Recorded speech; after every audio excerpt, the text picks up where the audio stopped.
आप जुड़े हुए हैं जीएम एजुकेशन में। प्रदेश के साथियों, त्रिपुरारी झा का नमस्कार। आज चर्चा करेंगे कि प्राइमरी की जो शिक्षक बहाली का रिजल्ट आया है उसमें क्यों ज़रूरत पड़ रही है द्वितीय लिस्ट का, सेकेंड लिस्ट का।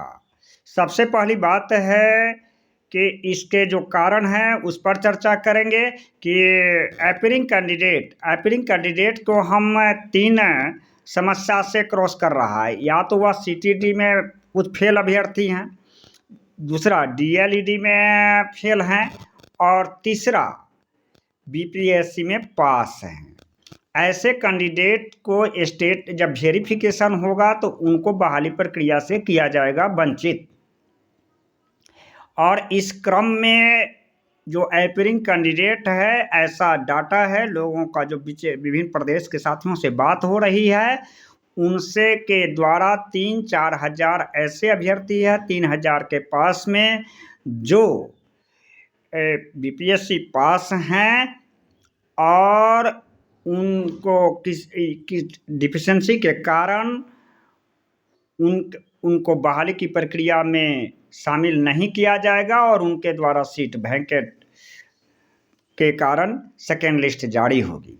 दूसरा, कागज डॉक्यूमेंट वेरिफिकेशन में आंध्र प्रदेश से भी अभ्यर्थी शामिल है, बिहार प्रदेश के भी अभ्यर्थी शामिल है। उनके कारण भी जो सीटें वैकेंट रह जाएगी उसमें 2-3 हज़ार की संख्या में इससे आएगा। अगला नियोजित टीचर्स हैं। और एक स्थिति यह है कि कुछ तीसरा अभ्यर्थी स्थिति यह बन रहा है कि जो बीएड वाले अभ्यर्थी हैं उनका सिलेक्शन तीनों शिक्षक चरण में हो रहा है, माध्यमिक में, उच्चतर माध्यमिक में और प्राइमरी में। तो वैसे अभ्यर्थी किसी एक जगह ज्वाइन करेंगे तो उनके द्वारा भी जो सीट खाली किया जाएगा उससे सीट की संख्या बढ़ रही है। एक और कारण है कि बीएड अभ्यर्थी को प्राइमरी में तो रिजल्ट नहीं निकलना था, तो कंप्यूटर हैंगिंग की बातें आ रही है। जो लोगों कार्य प्रूफ भी दे रहे हैं कि कंप्यूटर हैंगिंग के कारण जो बीएड वाले भी अभ्यर्थी इसमें शामिल हो रहे हैं उनका तो बहाली प्रक्रिया में शामिल नहीं हो पाएंगे, वेरिफिकेशन के समय उनका कट डाउन होगा। इस तरह से जो हमारा आंकड़ा है या प्रदेश के साथियों से जो आ रहा है इस पर 10 से 12 हज़ार सीट, 10,000 के आसपास में सीट खाली रह सकती है।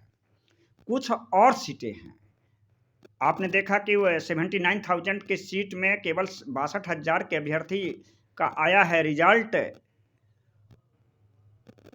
और तो कुछ सीट वह खाली रह गया है। उर्दू बंगला को माइनस कर देते हैं उर्दू वाले सीट का। तो इस तरह से 12 से 15 हज़ार के बीच की सीटें जो है सेकेंड लिस्ट में जारी होगा। अब इसकी सेकेंड लिस्ट कब जारी होगा तो वेरिफिकेशन कागज के बाद ही होगा। और जब मैंने विश्वास सूत्रों से आयोग से संपर्क साधने का प्रयास किया तो उस समय में यह बातें आई कि इस पर दुर्गा पूजा की छुट्टी के बाद में होगा विचार,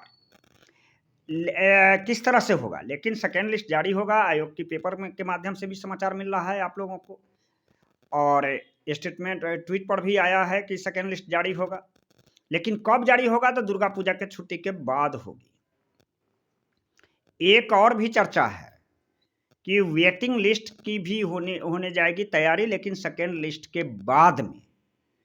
इसलिए जो पास से अभ्यर्थी हैं, और दूसरी बात है कि जो बहाली प्रक्रिया में जिनका रोल नंबर नहीं आया है वह उसमें फेल अभ्यर्थी न हो निराश, सेकेंड लिस्ट की जारी होने का करे प्रतीक्षा।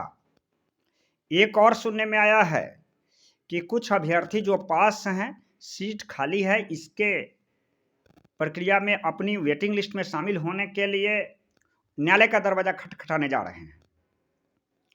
तो इस तरह से सेकेंड लिस्ट का अभ्यर्थी कर रहा है इंतजार। अब कट ऑफ कितना जाएगा इस पर जरा सा बात कर लें। आपको पता है कि अभी जो हमारा कोई आंकड़ा तो जो आया है हमारे सामने 68 सामान्य वर्ग की बात चर्चा कर लें तो 68 से ऊपर सामान्य में आया है, मेल में, और ईडब्ल्यूएस में 60 से ऊपर 62। इस तरह से फीमेल का अलग अलग जिला का अलग अलग है, तो 60-62 से ऊपर गया है जनरल फीमेल में। ईडब्ल्यूएस में 58 से ऊपर गया है। तो इस तरह से डाउनफॉल होगा कट ऑफ सेकेंड लिस्ट में। यह जो निर्भर करता है कि सेकेंड लिस्ट जारी होने से पूर्व कितनी रिक्तियां बाकी रह जाएगी, कितनी रिक्तियां रिमाइंडर्स में रह जाएगा, इसके बाद ही यह कहा जा सकता है कि कितना कट ऑफ होगा। लेकिन ऐसा तय है कि प्रत्येक कैटेगरी, चाहे ओबीसी का हो, ईबीसी का हो, प्रत्येक कैटेगरी में स्लिपिंग करेगा कट ऑफ। भविष्यवाणी तो किया नहीं जा सकता है, क्योंकि जिस समय परिणाम नहीं आया था उससे पहले इस कट ऑफ का किसी भी व्यक्ति ने नहीं कहा था कि इतना हाई कट ऑफ आएगा। परिणाम आया, उसके बाद कट ऑफ आपके सामने जारी है, चिंता का विषय है जो अभ्यर्थी हैं। तो मैं यही कहूँगा कि सभी अभ्यर्थी पेशेंस रखिए, सभी साथी हैं, और सेकेंड लिस्ट का करें इंतज़ार। आगे बने रहिए जीएम एजुकेशन में। धन्यवाद, आपका साथी त्रिपुरारी।